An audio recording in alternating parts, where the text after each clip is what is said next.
Baiklah, bismillahirrahmanirrahim. Assalamualaikum warahmatullahi wabarakatuh.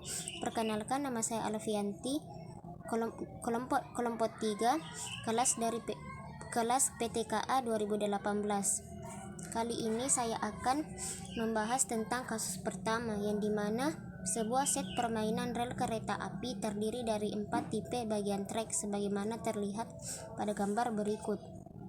Kemudian, keseluruhan terdiri dari 12 bagian lurus, 16 bagian kurva, 2 bagian bergapu 1 dan 2 bagian bergapu 2. Setiap bagian lurus dan kurva memiliki sebuah lubang pada satu ujung dan sebuah pin pada ujung yang lain. Sebuah bagian bergarpu 1 memiliki satu lubang pada ujung yang satu dan masing-masing satu pin pada kedua ujung lainnya. Sebuah bagian bergarpu 2 memiliki satu pin pada salah satu ujung dan masing-masing satu lubang pada ujung keduanya.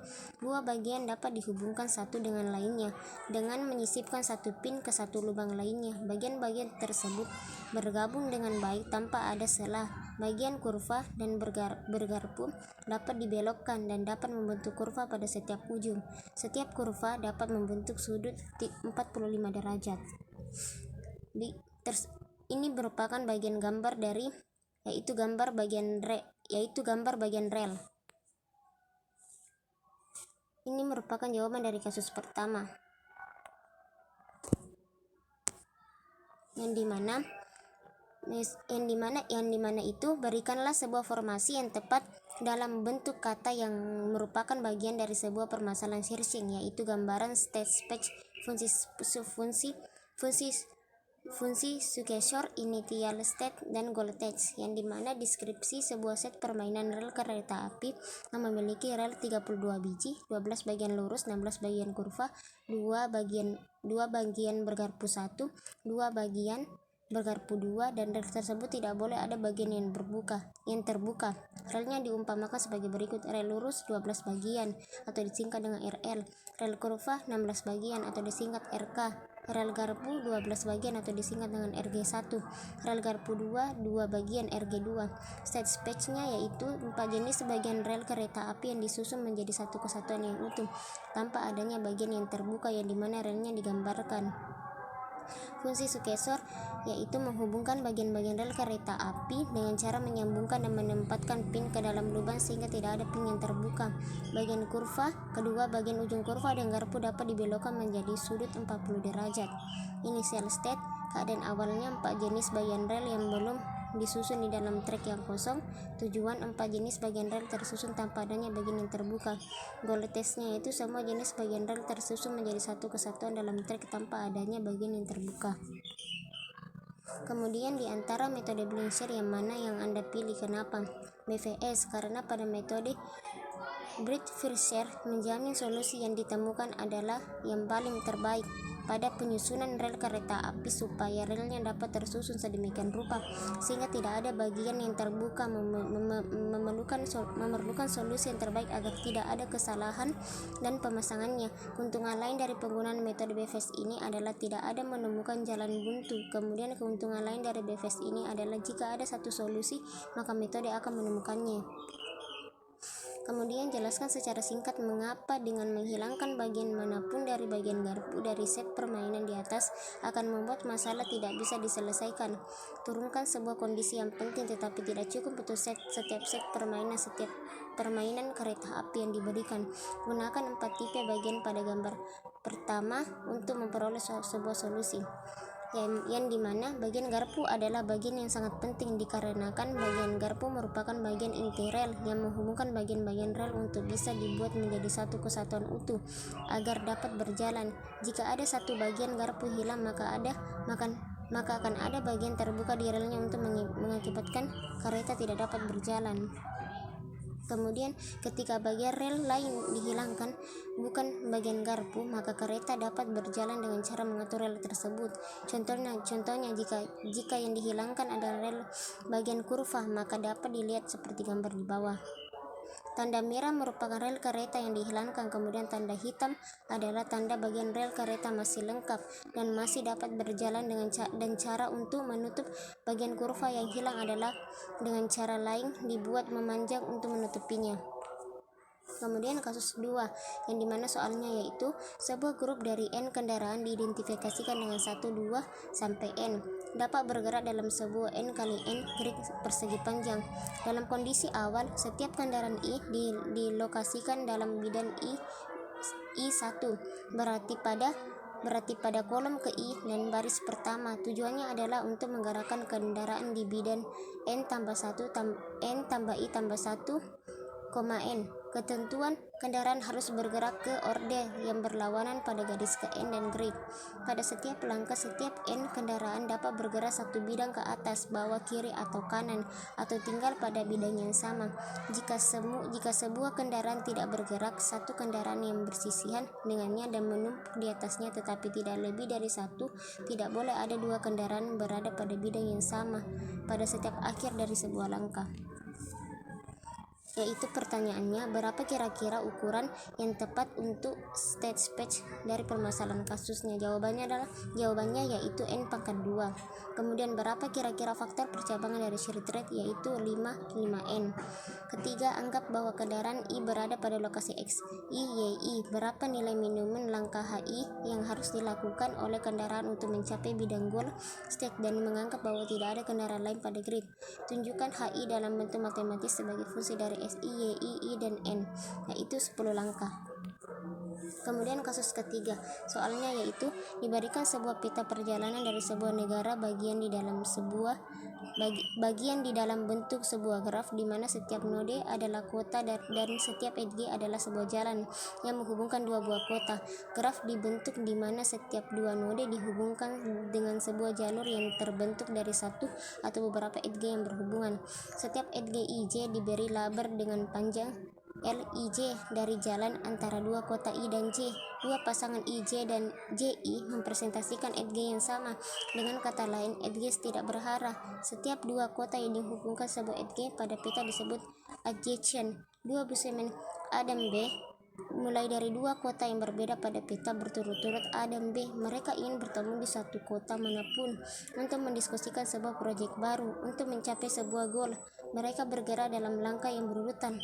Pada setiap langkah kedua A dan B mulai bergerak pada waktu yang bersamaan dan masing-masing mesti bergerak dari beberapa kota I ke kota yang berhubungan ke kota yang berhubungan J. Baik A atau B tidak dapat ditinggal pada kota yang sama.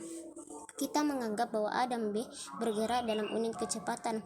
Jadi jumlah waktu yang bergerak dari kota I ke kota yang bertetangga J adalah sama dengan panjang LIJ jalan antara dua kota. Karena A dan B tidak biasa berjalan dengan jarak yang sama pada setiap akhir dari setiap langkah, mereka mungkin tidak akan mencapai kota baru berikutnya dengan waktu yang sama. Orang yang tiba lebih dulu pada kota yang baru harus menunggu sampai orang lainnya tiba di kota yang sama. Orang yang satu harus menelpon orang yang lainnya jika mereka masing-masing tiba di kota yang baru sebelum langkah berikutnya dimulai. Dengan kondisi di atas, kedua businessman harus bertemu secepat mungkin. Ingat bahwa tujuan mereka adalah bertemu di satu kota, bukan di tengah jalan. Formulasikan masalah ini sebagai sebuah masalah state space shear, yang dimana yaitu deskripsi seorang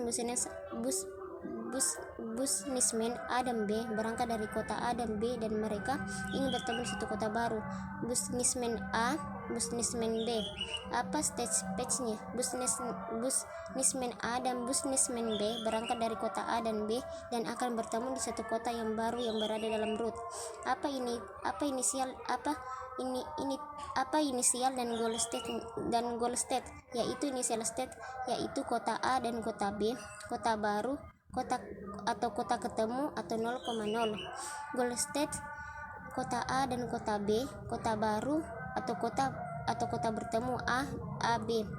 Apa fungsi sukesornya? Yaitu businessman A dan businessman B bergerak melangkah secara bersamaan ke titik tujuan. Apa kos fungsi untuk satu edge? Jarak tempuh antara kota yang dilalui oleh businessman A dan businessman B untuk melakukan pertemuan. Baiklah, itu yang bisa saya sampaikan. Mohon maaf bila ada kesalahan. Saya akhiri dengan ucapan Assalamualaikum warahmatullahi wabarakatuh.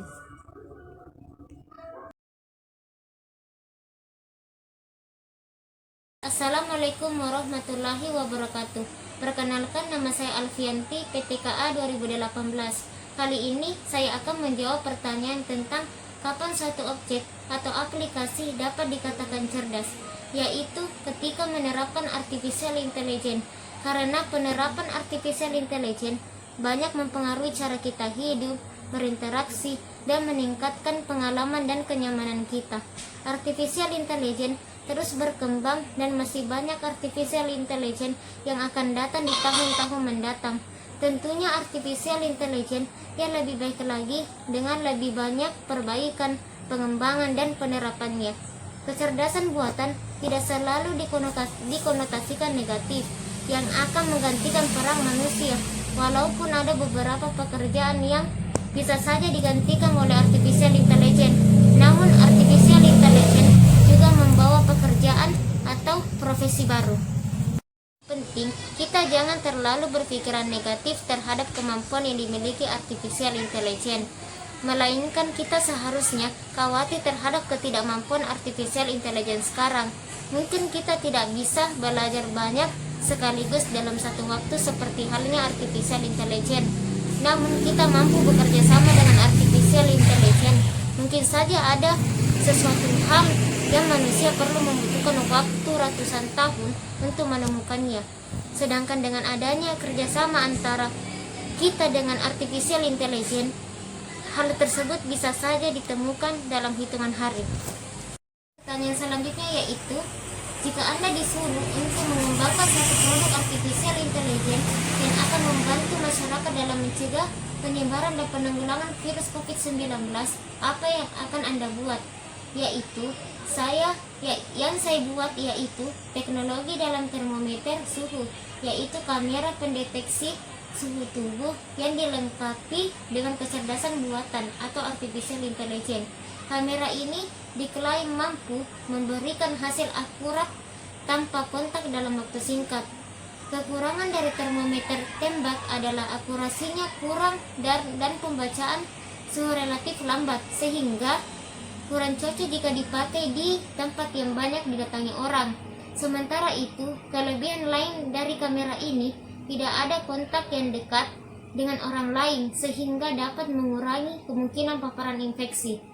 Menggunakan masker, menjaga jarak fisik dengan orang lain minimal 1 meter akan lebih efektif untuk mencegah paparan virus COVID-19.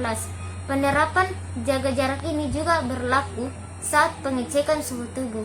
Kamera pendeteksi suhu ini akan diterapkan di angkot karena banyaknya penumpang yang naik di angkot walaupun memakai masker tapi tidak menjaga jarak dengan penumpang lain.